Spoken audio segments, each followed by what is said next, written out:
सभी को नमस्कार। मैं नम्रता श्रीवास्तव आप सबों का बहुत बहुत स्वागत करती हूँ। पूर्व जन्म के कर्म, ये हम सबको पता है कि हम जो करते हैं हमें वही मिलता है। और अगर हमारे कुछ कर्म अच्छे होते हैं और कुछ कर्म बुरे होते हैं तो अपने अच्छे कर्मों के फलस्वरूप हम कुछ अच्छा फल जरूर भुगतते हैं। लेकिन जब हमारी ये संचित निधि खत्म हो जाती है, मतलब अच्छे कर्म के जो हमारे जो भी वो समय होता है, जितना हमें अच्छा कर्म किया था वो सुख भोग लेने के बाद अगर वो खत्म हो गया, वो संचित निधि खत्म हो गई, तो उसके बाद हम अपने बुरे कर्मों को जो हमने कभी किसी लाइफ में किया होता है वो जरूर भुगतते हैं।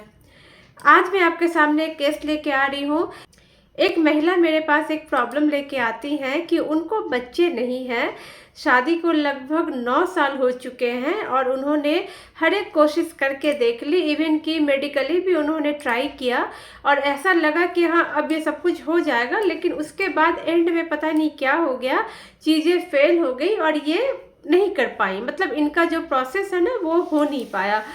तो जब इन्होंने क्लिनिकली ट्राई कर लिया और डॉक्टर्स को दिखाती भी हैं तो ऐसी कोई बहुत ज़्यादा प्रॉब्लम निकल के नहीं आ रही है। कुछ इलाज के बाद पॉसिबल है कि हो जाए, बट 9 साल हो चुके हैं लेकिन उनको ये दिक्कत आ रही है। और अब उनको ऐसा एहसास होने लगा है जैसे कोई एनर्जी है, कोई शक्ति है जो उन्हें रोक रही है, उन्हें कंसीव नहीं करने दे रही है और उनके जीवन में ये दुख दे रही है। तो वो काफ़ी परेशान हो चुकी थी। जब मैंने उनका पीएलआर किया तो फ्रेंड्स वही बात निकल के आई जो मैंने अभी बताया कि जब हमारे अच्छे कर्म खत्म हो जाते हैं तो हमें बुरे कर्मों का फल भोगना होता है। इस जीवन में ये महिला के पास अपना घर है जो कि 3 स्टोरीज हाउस है, 3 मंजिल का घर है जो ये ओन करती हैं, पति पत्नी उसमें रहते हैं। लेकिन एक सुनापन है उस घर में क्योंकि कोई किलकारी नहीं है, इनके बच्चे नहीं हैं। और इस जन्म में हस्बैंड का वैसे तो बिजनेस बहुत अच्छा है और इसी बिजनेस के दम पे ये लोग एक अच्छी लाइफ जी रहे हैं, लेकिन लाइफ में बहुत बड़ी कमी है। इन महिला का कहना था कि मुझसे जितने पैसे लेने हैं ले ले, डॉक्टर पे उन्होंने कहा, लेकिन मुझे कम से कम एक संतान की प्राप्ति जरूर हो जाए, अदरवाइज मुझे अपने जीवन में बहुत कमी नजर आती है। वो काफ़ी स्ट्रेस में थी, इतने स्ट्रेस में थी कि इनका पीएलआर कर पाना भी थोड़ा सा मुश्किल लग रहा था। बट उनको कुछ हीलिंग्स देख के, कुछ हीलिंग्स मेथड को उनके साथ ट्राई करके उनके मन को शांत कराया और उसके बाद उनकी जो मैंने पीएलआर की तो बहुत ही अमेजिंग फैक्टर निकल के आया और ये हम सबको सीख लेने की ज़रूरत है।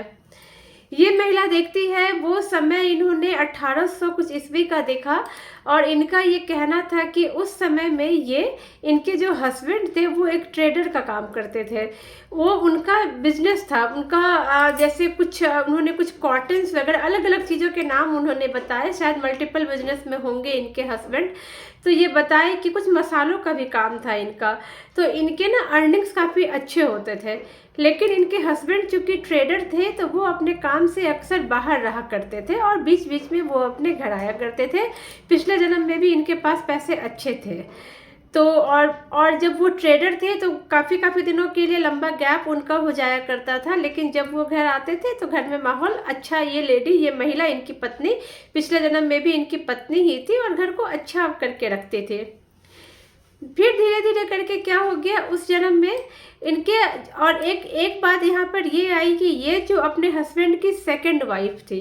जो फर्स्ट वाइफ थी, जब उनका बच्चा बहुत छोटा था, साल भर का था, साल 1.5 साल का, तो डायरिया या कोई ऐसी बीमारी हो गई थी जिसकी वजह से उनकी पहली वाइफ ख़त्म हो गई थी और फिर ये सेकंड वाइफ आ गई थी, इनसे शादी हो गई थी और फिर यही इनके घर को संभालती थी और ये बहुत अच्छे से घर को मैनेज करती थी, ये बच्चे को भी अच्छे से ध्यान रखती थी। तो फिर धीरे धीरे करके वो पास्ट में जाके देखती है कि उनका जो पुराना जो पहला बच्चा है, पहली पत्नी से जो बच्चा है वो लगभग 3.5 ईयर, 3.5 साल के आसपास हो गया है, इतना बड़ा ये हो गया है। उसके बाद ये अपना खुद का बेबी कंसीव करती हैं और इनको अपना एक अच्छा प्यारा सा बेटा होता है। एक इनको पहले से बेबी था और एक इनको अभी हो गया। ट्रेडर के वैसे तो मतलब सौतेली ही सही, बट ये माँ थी, इनको भी 2 बच्चे हो गए।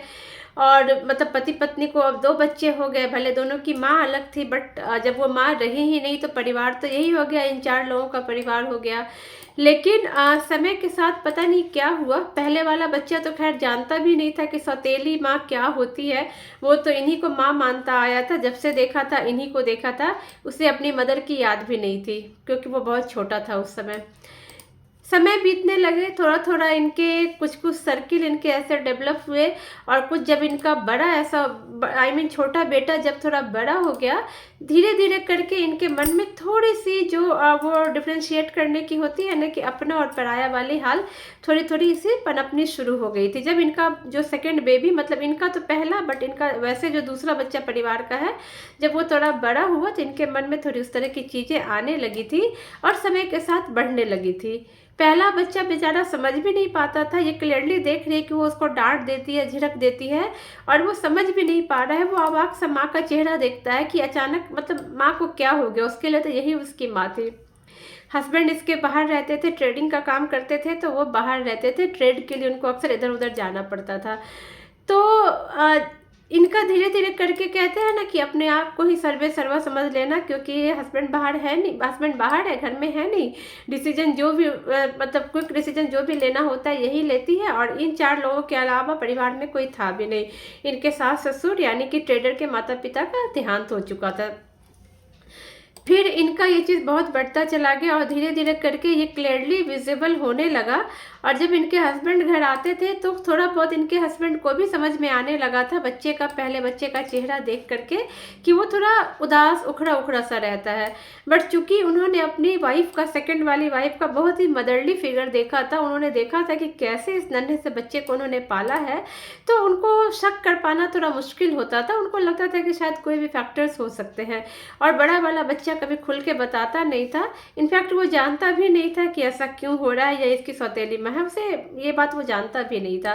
टाइम बीतने लगा, जो बड़ा वाला बच्चा है वो लगभग 8-9 साल का हो गया, छोटा बच्चा भी उससे वही 2-3 साल छोटा रहा है, जो जो उस समय वो देख पा रही हैं।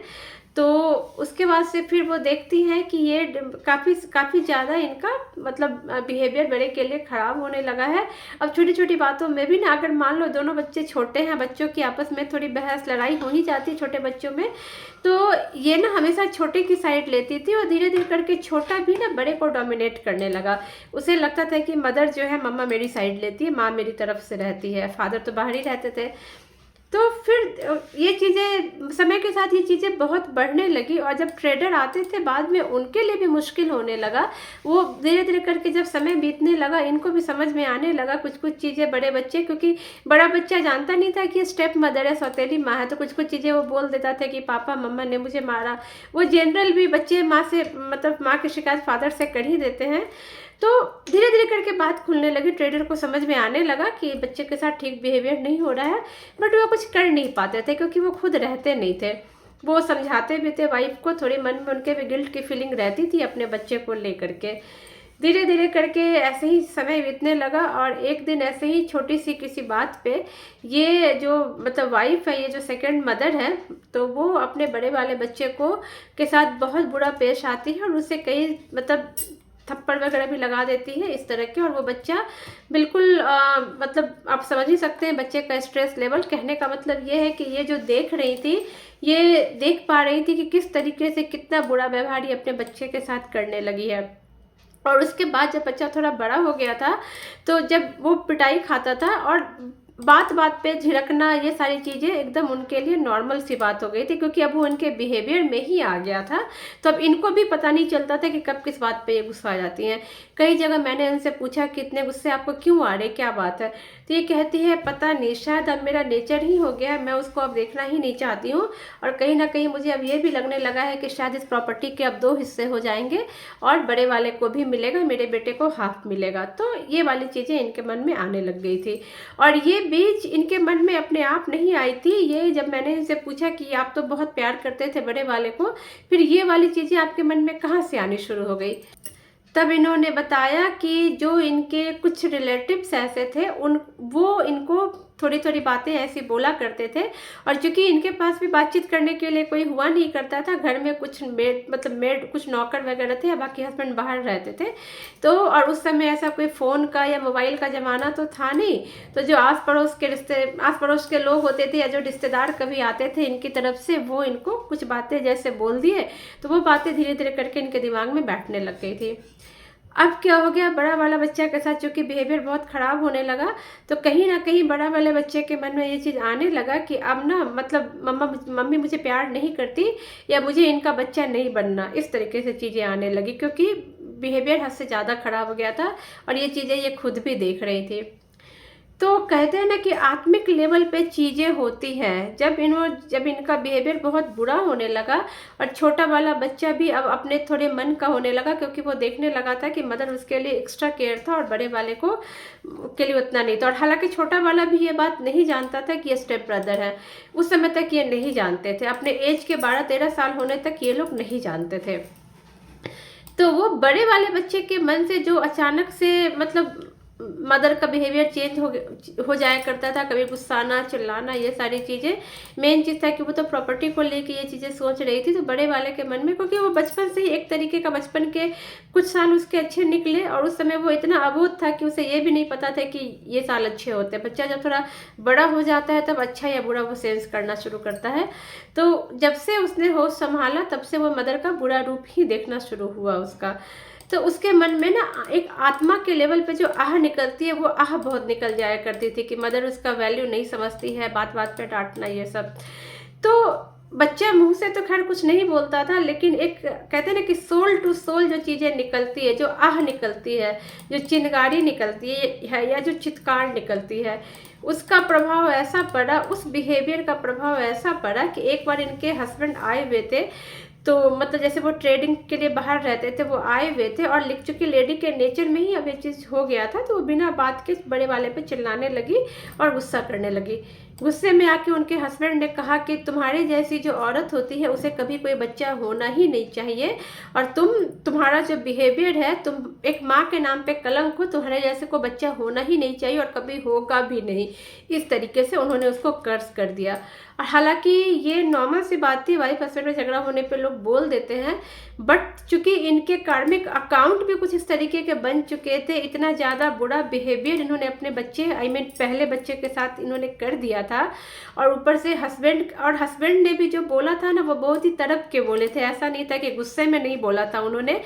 उनकी छटपटाहट निकल गई थी, क्योंकि उनको अपने बड़े वाले बच्चे का जो वो मतलब इग्नोरेंस जो होता है, अब तो चूंकि बच्चा बड़ा हो गया था, उसके कैरेक्टर में वो दब्बूपना, वो डर के रहना, वो चीज़ें आ गई थी। और उनको बहुत अफसोस था कि मैं बिजनेस के चक्कर में ध्यान नहीं दे पाया और मेरे बच्चे का ये हो गया। जो प्रॉपर्टी मैंने अर्जित की, जिस पे दोनों भाई का हक होना चाहिए, उस पर ये लेडी आकर के सिर्फ अपने बेटे का हक कर रही है। और मेरा जो बड़ा बच्चा है, इसी प्रॉपर्टी को बनाने के चक्कर में मुझसे दूर रहा, और पिता का प्यार तो नहीं, माँ पहले चली ही गई, पिता दूर चले गए प्रॉपर्टी बनाने के चक्कर में, बिजनेस के चक्कर में, और सेकंड मदर ने कभी उस पर ध्यान नहीं दिया। तो ये चीज़ उनकी भी आह निकली, वो आत्मा की आह उनकी निकली। और उसी का रिजल्ट ये है कि इस जीवन में ये लेडी बच्चे के लिए इतना तड़प रही है। उनको बच्चा नहीं है क्योंकि उन्होंने उस बच्चे के साथ बहुत मिसबिहेव किया। उनसे पूछा कि आपने तो मिसबिहेव किया, इतना बुरा व्यवहार रहा, इसके लिए आपको बेबी नहीं है। आपके हस्बैंड का तो ऐसा कुछ नहीं रहा, छटपटा तो वो भी रहे हैं, कष्ट दुख तो उनको भी हो रहा है,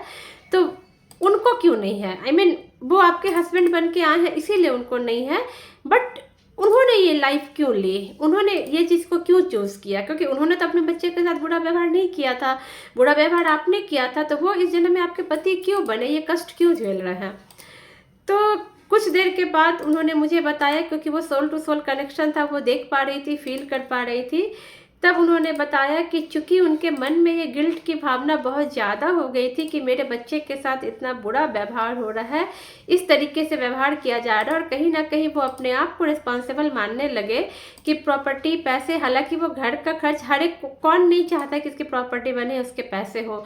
इस चक्कर में घर से दूर रह के उन्होंने एक मासूम बच्चे की लाइफ उनके कारण बर्बाद हो गई। उन्होंने उस बच्चे पे ध्यान नहीं दिया, वाइफ के भरोसे छोड़ दिया और वाइफ पे भरोसा करके छोड़ा। हालांकि भरोसा भी उन्होंने इसीलिए किया था कि शुरुआत में वाइफ ने उस बच्चे को बहुत प्यार किया था, उस वक्त उनका अपना बच्चा नहीं था, तो वो भी एक गिल्ट की फीलिंग में आ गए थे और उनके अंदर भी ये चीज़ हो गया था कि मतलब मैं बिजनेस के चक्कर में मैं अपने बच्चे से दूर रहा, मेरा बच्चा इतना दब्बू बन गया, इतने लाइफ में इतने कष्ट झेले, इतने दुख झेले, इसकी मतलब एक पर्सनैलिटी भी उस तरीके की हो गई है,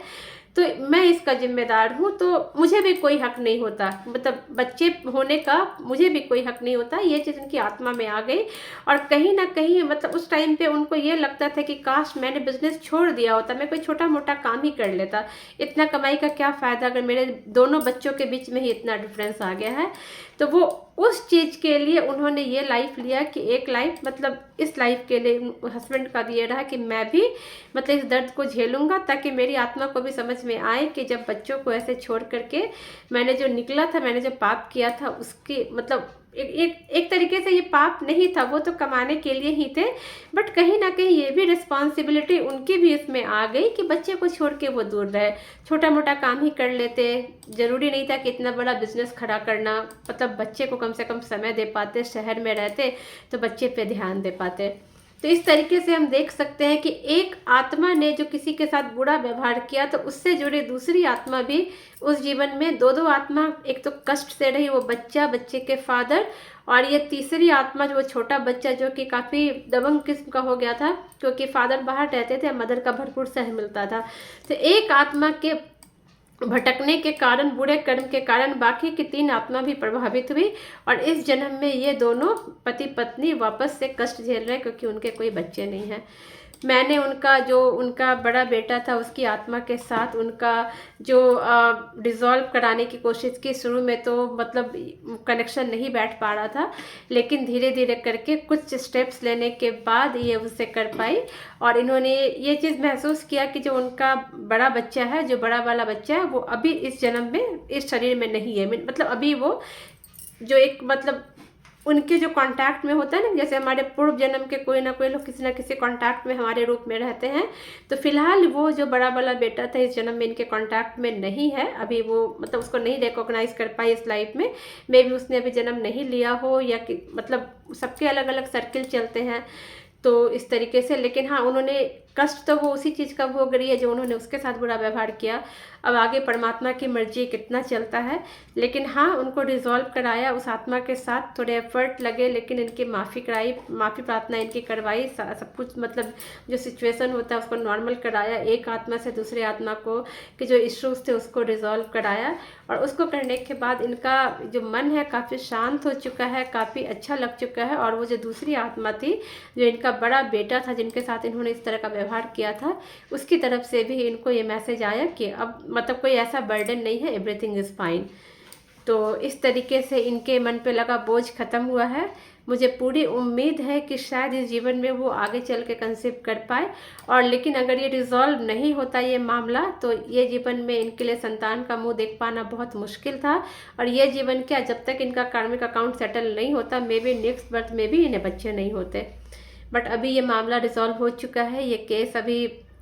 आगे देखेंगे, एटलीस्ट 1-2 साल के बाद ही पता चल पाएगा कि इन्होंने आगे इनका क्या हुआ। बट अभी के लिए ये जो महिला है वो सेशन के दौरान ही बहुत फूट फूट के रोने लगी, क्योंकि इन्होंने कहा कि मैं आज तक भगवान को दोष देती थी कि इन्होंने मुझे बच्चे नहीं दिए, आज मुझे पता चला कि भगवान का कोई दोष नहीं है, ये मेरे अपने कर्म ही है जो मेरे सामने आ रहे हैं। और मैंने इनसे कहा कि आपने चूंकि उस आत्मा को इतना दुखाया है, चलो रिजॉल्व तो हो गया, बट इस जन्म के लिए आपको ये करना है कि जो छोटे छोटे बच्चे होते हैं, कहीं पर भी अनाथालय में हो या कहीं भी, ऐसे जो बच्चे हैं जिनको लगता है कोई केयर करने वाला नहीं है, आप ऐसे बच्चों की सेवा करो। ऐसे बच्चों के लिए कुछ कुछ छोटे छोटे जो भी उपाय आपसे आपके लेवल में जो उपाय बन सकते हैं आप कीजिए, ताकि इससे और आपका कार्मिक अकाउंट जो है वो बैलेंस होगा, वो कर्म खत्म होंगे, कटेंगे, और इसके बाद आपको डेफिनेटली आपकी लाइफ में अच्छा फील होगा। तो ये पास्ट लाइफ रिग्रेशन जो होते हैं फ्रेंड्स, ना सिर्फ वो हमारे प्रॉब्लम्स को दूर करते हैं, बल्कि हमारे जो एंग्जाइटी होती है, डिप्रेशन होते हैं, जो दुख होते हैं, उसका आवरण जो ओढ़े रहते हैं उसको भी हटाते हैं, और हमें आगे की लाइफ के लिए मार्गदर्शन मिलता है। अभी इन महिला का कहना था कि अब आगे बच्चे हो या नहीं हो मुझे नहीं पता, बट एटलीस्ट आज मैं बहुत रिलैक्स फील कर रही हूँ। मेरा जो क्योंकि मैंने सोल टू सोल उस चीज़ को रिजॉल्व भी करा दिया था, और इन्होंने कहा है कि मैं अपनी लाइफ के लिए आज तक मैं भगवान को कोसती थी, आज मैं ये समझ गई हूँ कि मैं खुद इसके लिए रिस्पॉन्सिबल हूँ, और अपना आगे का टाइम मैं जो भी इस तरह के बच्चे होंगे उनकी सेवा में दूंगी, चाहे वो अनाथालय में हो चाहे कहीं पर भी हो। तो इस तरीके से इनको इनके लाइफ का मार्गदर्शन निकला, और मुझे भी ये बताते हुए केस को हैंडल करते हुए और आज इसको बताते हुए भी अच्छा लग रहा है, ताकि जो लोग इस तरह के मार्ग में हैं, बच्चों के साथ मिसबिहेव करना या कुछ भी इस तरह की चीज़ें कर रहे हैं, आप आज ही संभल जाइए, अदरवाइज आगे की लाइफ जो होगी ये या अगली कोई भी लाइफ बहुत मुश्किल होने वाली है। कर्म कभी हमें नहीं छोड़ता। अगर इस बात पे यकीन ना हो तो आप गीता पढ़ सकते हैं, कृष्ण भगवान के उपदेश सुन सकते हैं। Thank you so much friends, thank you.